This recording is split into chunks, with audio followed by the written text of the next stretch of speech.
रामू और सोमू की दिवाली।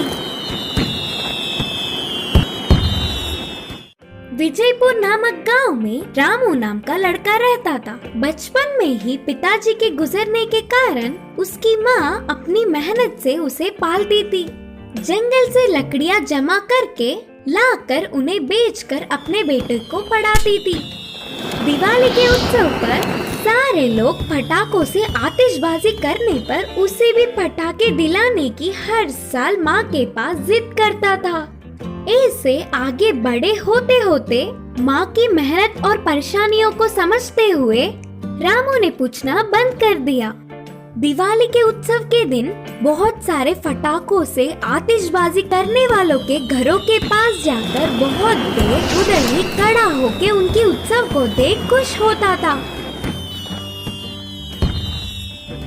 अचानक इस साल विजयपुर में एक बड़ी सी महामारी के आने पर इस बार की दिवाली उत्सव नहीं मनाने का निर्णय गांव के सारे बड़ों ने लिया था।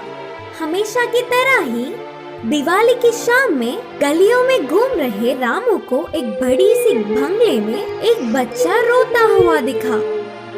क्षणों में मनचाहा मिलने वाला पैसे वाला लड़का क्यों रो रहा है करके रामू समझ नहीं पाया और कारण जानने की इच्छा से रामू उस लड़के के पास गया तो उसका नाम सोमू करके पता चला। सोमू, क्यों रो रहे हो करके पूछा रामू।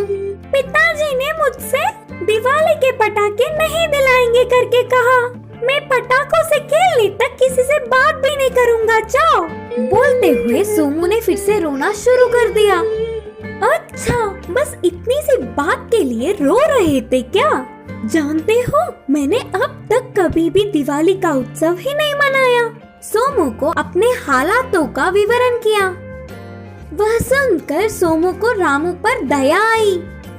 उस गांव में आई हुई महामारी के बारे में और दिवाली उत्सव मनाने पर आने वाले नुकसानों के बारे में रामू ने उसे अच्छे से समझाया। अच्छा, तो मैं अब समझा कि पिताजी मुझे पटाखे क्यों नहीं दिला रहे थे और मेरा गुस्सा भी चला गया।